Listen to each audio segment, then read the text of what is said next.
ఎవరైనా వెళ్లి జగన్మోహన్ రెడ్డి గారి దగ్గర మాకు నష్టం జరిగింది, మాకు ఈ ప్రభుత్వం న్యాయం చేయలేదు అని చెబితే అని బెదిరిస్తున్నారు. జగన్మోహన్ రెడ్డి గారిని చూస్తే ఈ ప్రభుత్వానికి ఎంత వణుకు అనటానికి ఇది ఒక ఉదాహరణ. ఎవ్వరూ అక్కడికి వెళ్లకండి, రైతులెవ్వరూ కూడా. అక్కడికి వెళ్లినటువంటి వైఎస్ఆర్ పార్టీ నాయకులందరి మీద క్రిమినల్ కేసులు పెట్టబోతున్నారు.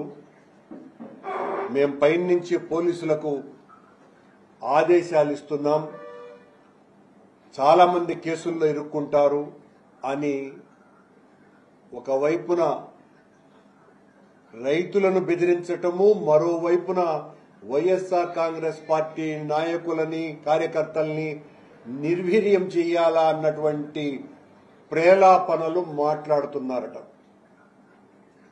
మీరు ఎన్ని ఆటంకాలు కలిగించినా జగన్మోహన్ రెడ్డి గారు రావటం తథ్యం. అలాగే జగన్మోహన్ రెడ్డి గారి ప్రోగ్రాం క్యాన్సిల్ అయ్యిందని కూడా తెలుగుదేశం పార్టీకి, జనసేన పార్టీకి సంబంధించిన వాళ్ళు ప్రచారం కూడా పెట్టారు. జగన్మోహన్ రెడ్డి గారి పర్యటన వాయిదా పడలేదు, రద్దు కాలేదు. 9వ తారీఖున జగన్మోహన్ రెడ్డి గారు బంగారుపాళ్యం వస్తున్నారు. మీరు రైతుల్ని బెదిరించిన రైతులు కూడా చాలా మంది మేము స్వచ్ఛందంగా వచ్చి మాకు జరిగినటువంటి అన్యాయం ఇది అని తెలియజెప్తామని వాళ్ళు సిద్ధంగా ఉన్నారు. కర్ణాటక ప్రభుత్వం ఇంత పెద్ద మద్దతు ధర ప్రకటించినా ఇప్పటికీ కూడా ఈ రాష్ట్ర ప్రభుత్వం చంద్రబాబు నాయుడు గారు మాయమాటలు చెప్పటమే తప్ప ఏ రకమైనటువంటి సహాయము చేయటం లేదు. మద్దతు ధర లేదు. పిచ్చాపాటి కార్యక్రమం ఈ మామిడి రైతుల ఫ్యాక్టరీల వాళ్లతో, యజమానులతో మాట్లాడడం తప్ప మరొక కార్యక్రమం చేయకపోగా ఆశ్చర్యకరంగా 4వ తారీఖున, ఈ నెల 4వ తారీఖున టి కుమార్ అనేటువంటి తుమిండ విలేజ్, చిత్తూరు మండలం సంబంధించిన ఒక రైతు ఇక మామిడి పండిస్తే ఇక గిట్టుబాటు ధర రాదు, ఇంకా ఆత్మహత్యలే శరణ్యం మనకి, కనుక ఈ చెట్లు కొట్టేసుకుందాము అని ఆయన చెట్లు కొట్టేసుకుంటే వెనువెంటనే ఫారెస్ట్ అధికారులు అక్కడ వాలిపోయి ఆ కుమార్ అనే అతన్ని ఒక రోజంతా నిర్బంధించి భయపెట్టి, ఏం జగన్మోహన్ రెడ్డి పర్యటనకు వస్తా అన్నాడని నువ్వు ఈ రకంగా చేస్తున్నావా అని బెదిరించి నీ కథ చూస్తామనని, ఆయన కొట్టినటువంటి చెట్లు 4-5 ఏండ్లు ఉండేటువంటి చెట్లు, ఆ 4-5 ఏండ్ల చెట్లు ఆయన 16 చెట్లు కొడితే వెంటనే వాలిపోయి రోజు కొన్ని వందల టన్నుల ఎర్రచందనం తరలిపోతుంటే శేషాచల అడవుల్లో దాన్ని పట్టుకోవటానికి ఏమాత్రము కూడా శ్రద్ధ చూపనటువంటి ఫారెస్ట్ అధికారులు ఈ మామిడి రైతు మీద పడి ఆయనకు ఇచ్చినటువంటి పనిష్మెంట్ 16 చెట్లకు గాను 12,750 రూపాయలు ఫైన్ వేసినారు.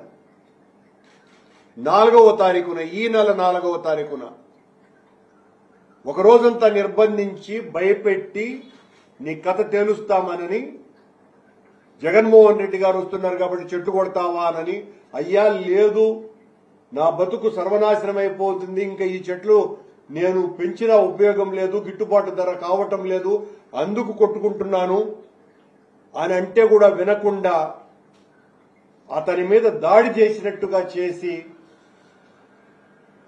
ఫారెస్ట్ అధికారులు 12,500 రూపాయలు 16 చెట్లకి, ఇంకేం కొట్టుకుంటాడు అతని చెట్టు అంటే ఒక్కొక్క చెట్టుకు దాదాపు 1,200-1,300 రూపాయలు కొట్టినందుకు పనిష్మెంట్ ఆయనకి.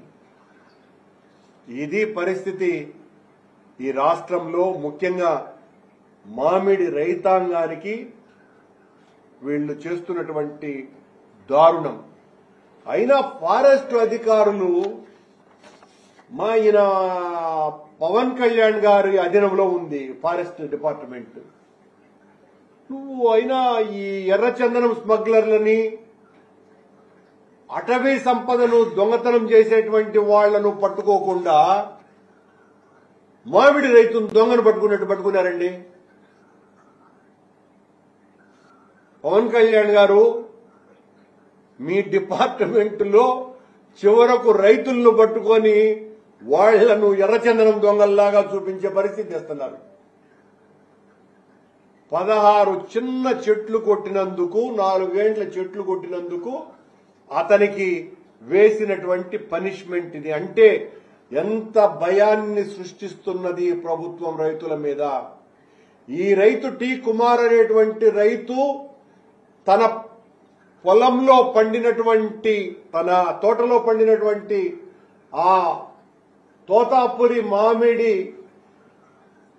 కుళ్లిపోయే పరిస్థితి వచ్చింది. 2 రూపాయలకు కూడా అమ్ముడు పోని పరిస్థితి వచ్చింది.